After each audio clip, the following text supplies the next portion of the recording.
fiery horse with the speed of light, a cloud of dust, and a hearty hi-yo silver, the Lone Ranger.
With his faithful Indian companion Tonto, the daring and resourceful masked rider of the plains led the fight for law and order in the early western United States. Nowhere in the pages of history can one find a greater champion of justice. Return with us now to those thrilling days of yesteryear. From out of the past come the thundering hoofbeats of the great horse Silver. The Lone Ranger rides again. Come on, Silver. Let's go, big fellow. Hi-yo, Silver! Hooray!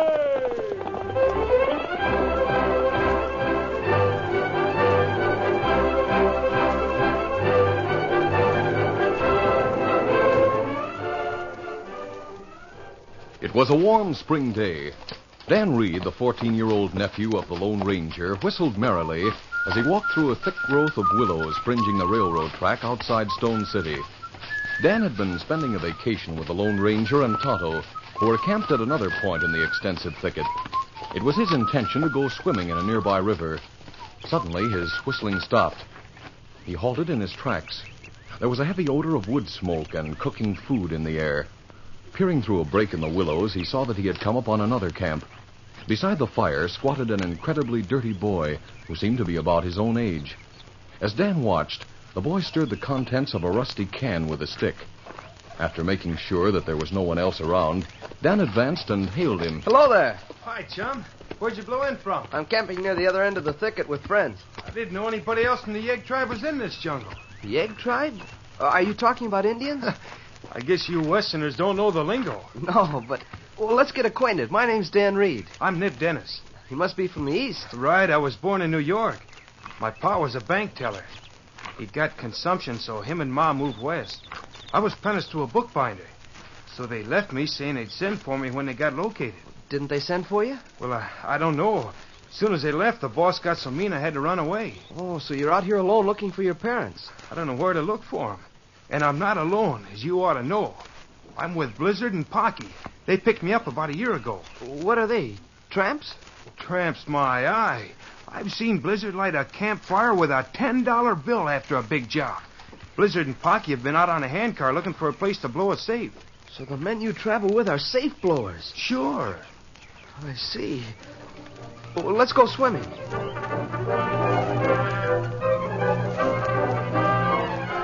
When Dan returned to the Lone Ranger's camp several hours later, he told about Nib. The masked man was deeply interested. He asked, Did you see the safe blowers, Dan? No, sir. They hadn't come back when I left Nib. The appearance of professional safe crackers is something new in the West. I've been expecting it. The East have been overrun by them since the Civil War developed powerful blasting powders and gun cotton. No safe is strong enough to resist them. Me not know much about them kind crooks. They depend on tools more than guns. They're more ingenious and less murderous than Western hold-up men. The worst feature of their operations is that they make use of homeless and runaway boys like Nib. They use them as lookouts. Those boys learn the tricks and mechanics of safe blowing and become yeggs in turn. I wish we could do something to straighten out Nib. We'll try. Bring him to our camp this evening. Meanwhile, Blizzard and Pocky had returned to the so-called jungle on a stolen handcar, which they lifted from the railroad track and rolled into the bushes.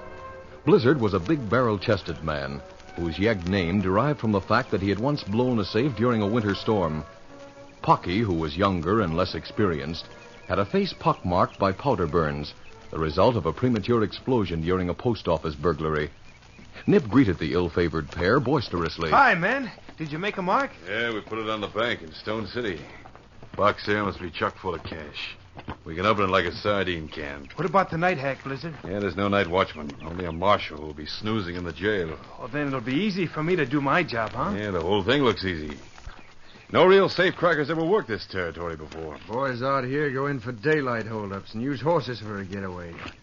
All Westerners have nags on the brain. Yeah, that makes it better for us. We'll get away in a handcar, same as always. The marshal and his posse will go galloping off looking for horse tracks. When do you blow the safe? Yeah, we gotta wait for a good black night. I like a night when it's thundering, but I'll settle for one when the moon isn't out. Hey, Blizzard. I found out today that there's some Western safecrackers camping in this brush. What? I talked to their lookout kid. Maybe they're figuring on the same job we are. Nib, you think you can find out what they're up to? I sure can. Just leave it to me. As Nib set out in search of Dan and the camp which he believed to be occupied by rival safecrackers, Tom Dennis, the cashier of the Stone City Bank, entered his modest home. At the sight of a letter which he carried, his wife dropped a boy's sweater which he had been knitting and rushed to meet him. Tom, is it a letter from New York? Yes, but it's the same old thing. The police report that they haven't found a trace of Nib. Poor boy. He may be ragged and hungry. He may be sick. I don't think the police are trying to find him. They can only look inside the city, and I'm sure they've been doing that ever since the bookbinder wrote us that he was missing, and we notified them. We shouldn't have left Nib behind. Well, I didn't know that my health would improve so much, or that I'd get a good bank job. The bindery seemed like a good place for Nib to stay temporarily. Maybe we should go back and look for him ourselves. I doubt that he's in New York now. But where could he have gone? Hell, he could have run away to sea, or he could have fallen in with immigrants headed west. Nib wouldn't go to sea. Ships never interested him. So he may be here in the West. The West is a mighty big place. In all probability, we'll never see him again. Tom, how can you say such a thing? Well, it's better to face the facts than to nurse false hopes. Please put that sweater away, Ellen. No. I've got to have it finished when Nib comes back. I wonder whether it will be big enough for him. At that moment, Nib Dennis broke through the willows into a cleared space, which was the Lone Ranger's campsite. Seeing Dan nearby, he announced his presence jovially. Hi. Wait, it's Nib. I was just going to invite you over here. Well, I'm here. Where's the rest of your crew? My friends are over there with the horses. See them?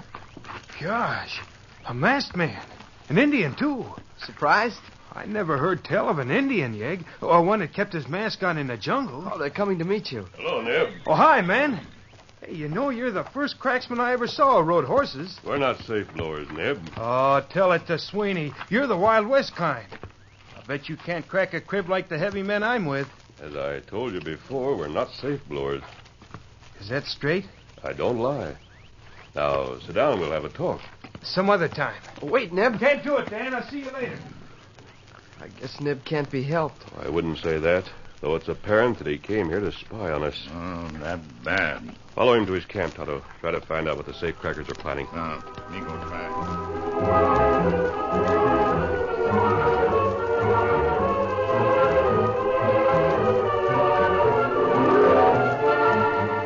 As night closed over the thicket, the Indian returned with a startling report. Me hear them fellers say them fixed to blow safe in Stone Creek Bank. The bank? When? Them not say. After boy tell 'em, us fellers not after safe. Them take 'em, get on handcar, head for town. I doubt that they'll attempt to crack the safe tonight. They haven't had time to make a thorough study of the place. Moreover, the moon will be up after midnight. And that's so. Still, the bank should be warned to guard or remove its money. Kimasabi. Yes. Me know where cashier live. You do? Other day, when you send me to bank to change silver from mine to money, him close place for noon. Go eat in little house by church. And stay here with Dan. Here, Silver. Steady, boy, easy. I'm going to see that cashier. Come on, Silver.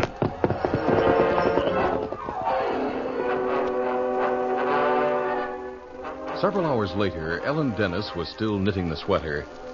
As her wooden needles clicked, a large gray cat toyed with an unwinding ball of yarn at her feet.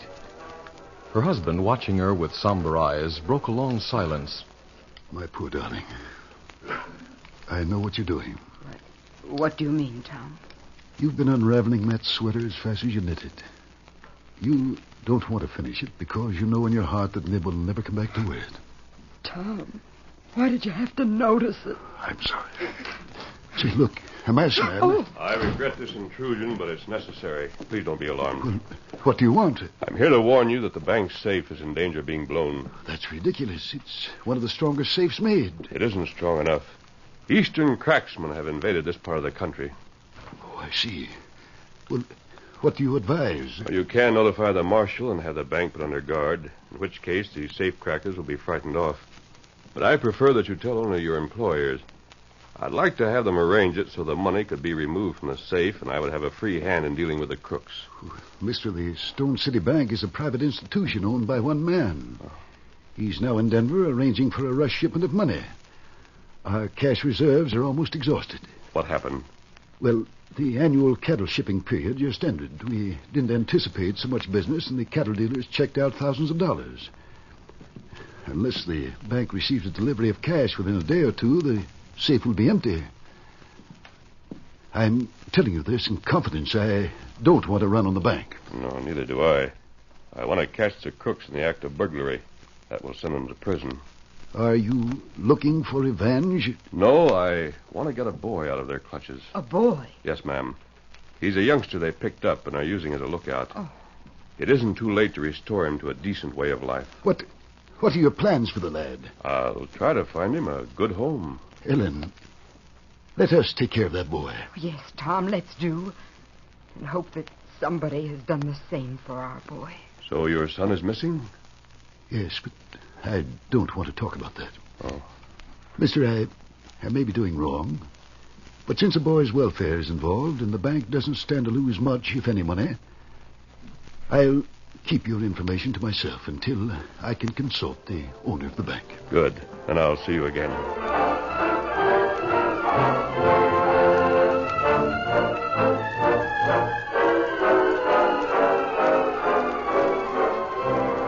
During the next 2 days and nights, the Lone Ranger and Tonto kept constant watch over the activities of the safecrackers.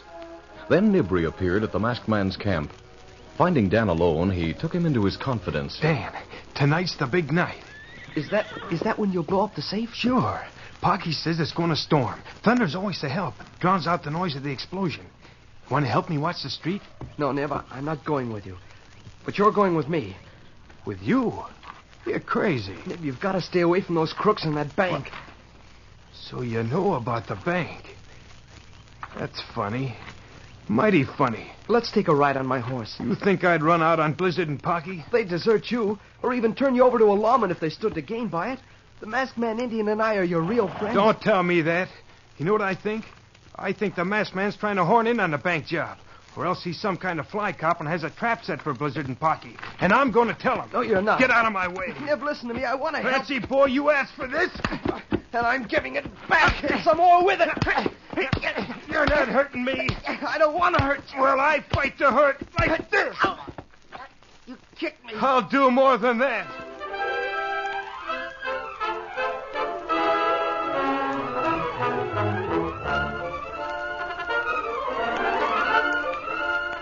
The curtain falls on the first act of our Lone Ranger adventure. Before the next exciting scenes, please permit us to pause for just a few moments.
Now to continue.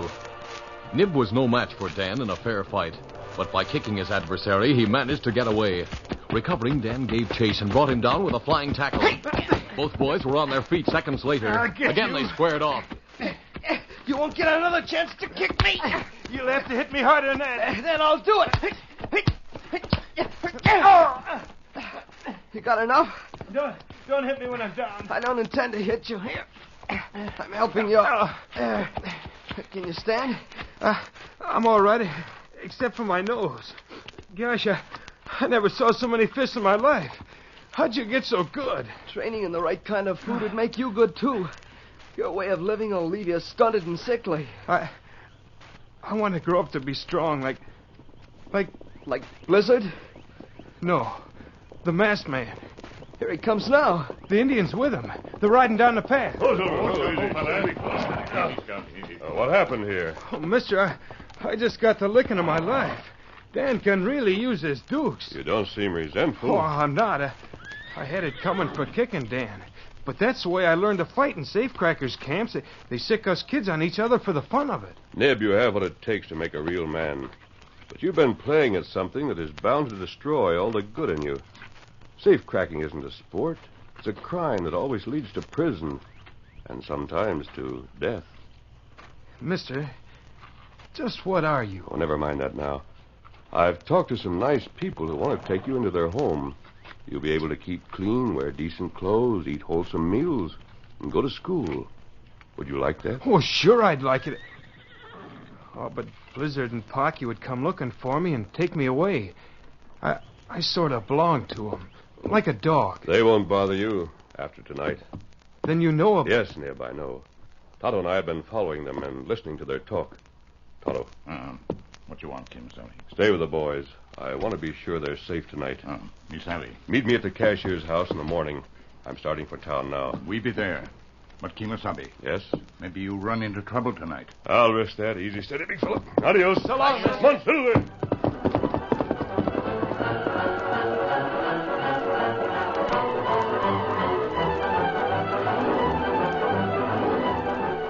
In the meantime, the safe blowers had broken camp and placed the handcar on the rails again. As they boarded it, each carrying a carpet bag, Blizzard asked, What do you suppose that confounded Nib is? Figure him and the other kid took off together. Yeah, we'll catch him. He won't get another chance to run off. Too late now to look for him anymore. What'll we do with the lookout at the bank? Well, you'll have to watch the street. Now, grab your handbar. Head on your side. He's rolling.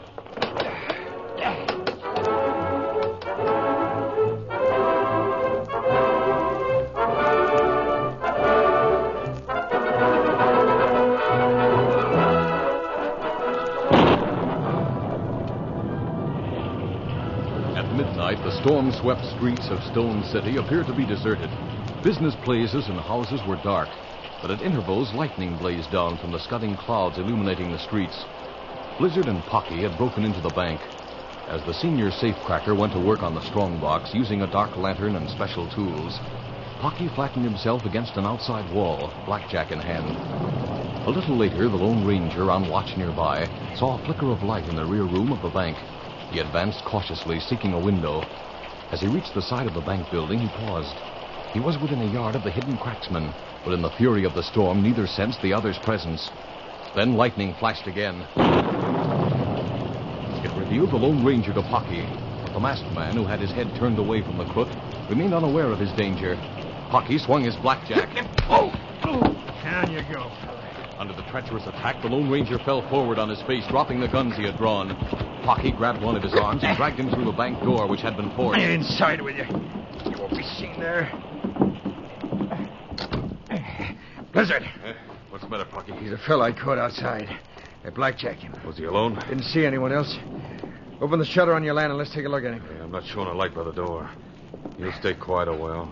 Let him alone. Help me with the box. And the street won't be guarded. We'll take a chance on that. Come on. All right. Get the fuse fixed. Yeah. All right. Take the dark lantern. I'll touch it off. I got it. Yeah, it's lit. All right, get back as far as you can. Now I'll see what that fellow on the floor looks like. Duck behind something, Pocky. I'm back on my desk. Counters between me and the safe. I'm opening the lantern. Say, this feller's masked. Yeah, he must have figured to hold us up after we blew the safe. I'm going to take his mask off. The pack between the plates exploded. The safe door disintegrated like a bomb, spraying the front part of the bank with fragments of iron. Pocky, who was kneeling over the Lone Ranger, had unwittingly given him the protection of his own body. A splinter of iron, which otherwise might have struck the masked man, pierced the cracksman's back. Blizzard, I'm hit. I told you to get behind something. Now, give me that dark lantern. Pocky, get up. Storm's died down. That blast will wake up the whole town. He's dead. And I'll have that much more money myself. Now I'll clean out the safe. Yeah, here's a carpet bag. Well, blow me up. The box is empty. Empty. I've been rooked. And now I gotta run for it. As Blizzard fled toward the railroad track, the marshal and the posse of townsmen who had been roused by the blast reached the bank carrying guns and lanterns. At the same moment, the Lone Ranger recovered sufficiently from the blackjack blow to raise himself on his hands. The safe's been blown. Smell the powder? Here's one of the cooks on the floor, Marshal. He's wearing a mask. Let me up. Helping somebody. Keep holding. I don't need help. There, you can see I'm all right. Then reach. Let me explain. I'm not an outlaw. Duration, there's another one of them varmints. He's deader than a smoked herring. Yeah, I can see what happened. The explosion killed him and knocked the other fella out. You got it figured, Marshal. I'm not a safe blower. I was blackjacked. A likely story. You'll wear a ball and chain for the next 10 years. If I can keep the boys from stringing you up. Take off his mask, Marshal. Yeah, I'll have it off. Hold on, Marshal. Let us through, man, please. It's Tom Dennis, the cashier. That man is a friend of mine. A friend, Tom? This safe blower? He's not a crook. He warned me that the safe might be robbed. What was he doing in here? Why is he wearing a mask? He looks mighty suspicious to me. Well, the mask doesn't make him a criminal. Take my word for it, Marshal. He's all right. The accomplice of the dead man is escaping. There's no time for explanations now. With all the bank's money, I The suppose. safe was empty. He didn't get a thing. Give me your word the masked man will be here when I get back, and I'll take the explanation later. He'll be here. All right. We'll get after that polecat. Come on, boys. After this raid, his trail will be easy to follow. You won't find any trail. You He's... mind your own business. Don't tell me I won't find his trail. But, Marshal, I know how... Mister, what was it you tried to tell the Marshal? That safe blower is escaping on a handcar. Great Scott. Then they won't find the trail. And as long as he's at large, the boy's in danger. I'm going after him as soon as I find my guns and call my horse. Oh, but you can't. I told the Marshal you'd be here when he got back. I'll be here, and I'll fix things with the Marshal. The masked man soon recovered the twin Colts which had dropped when Pocky blackjacked him. A few moments later, Silver, who had been concealed in an open shed nearby, answered his call. Swinging into the saddle, Big fella. he headed for the railroad. Come on, Silver. As he did, the moon struggled out from behind the thinning storm clouds, giving him enough light to detect mud on the rails, where the cracksman had pulled the handcar back on the track. Come on, Silver. The big white horse thundered along the roadbed, keeping between the ends of the ties and the edge of the grade. Then he rounded a curve, and the Lone Ranger caught sight of the handcar. There he is, Silver. Faster, boy. Faster. The appearance of a mounted pursuer took the safe blower completely by surprise.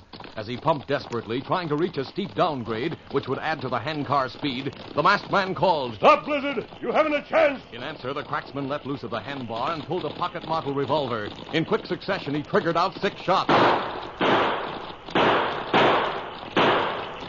The bullets from the short-barreled gun went far wide of their mark. Then it was empty.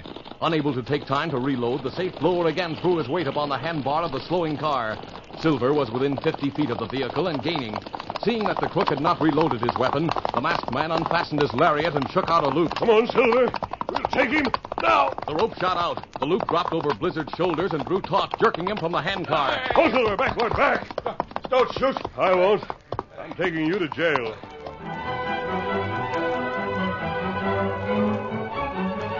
Day had broken when the Lone Ranger had delivered Blizzard to the astonished marshal. The marshal grinned when he saw the prisoner, and the masked man smiled in reply.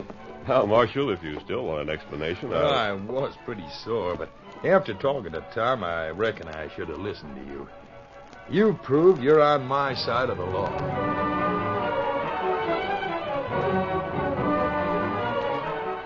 The masked man saw his prisoner safely locked in jail, then turned Silver toward the cashier's house. Tom and Ellen saw him through the window and came out on their porch to meet him. Oh, Silver. Oh, easy. Steady, big fella. Hello there. Hi there. Hi. I'm sure glad to see you. The Marshal's I've seen the marshal. Everything is all right. But there's someone else coming. It's my friend Dan and the boy I told you about. good. Here we are. That boy's very ragged and dirty. Oh, well, Ellen. Oh, Tom, he looks like... He is. Nib! What? Ma! Oh, Ma! our son. Our very own son. Oh, Nib, I knew you'd come home. Come here, son.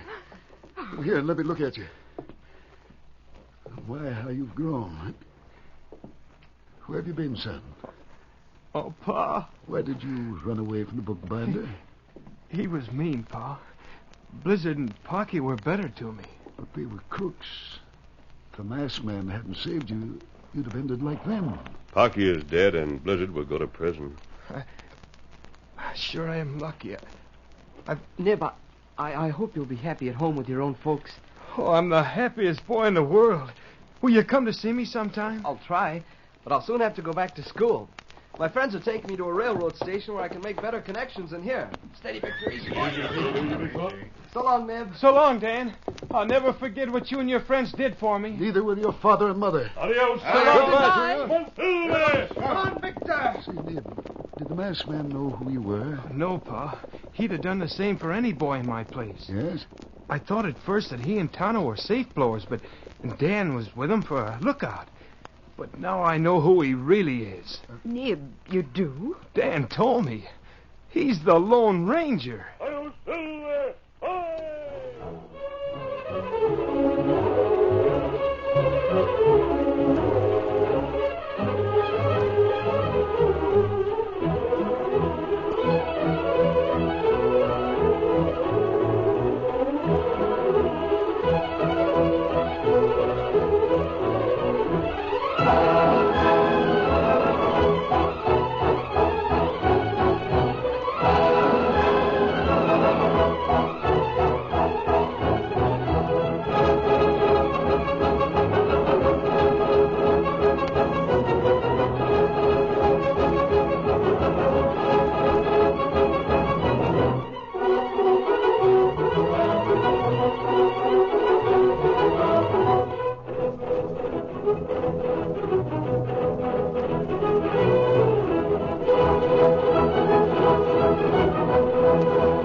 This is a feature of the Lone Ranger Incorporated, created by George W. Trendle, produced by Trendle Campbell Enterprises, directed by Charles D. Livingston, and edited by Fran Stryker.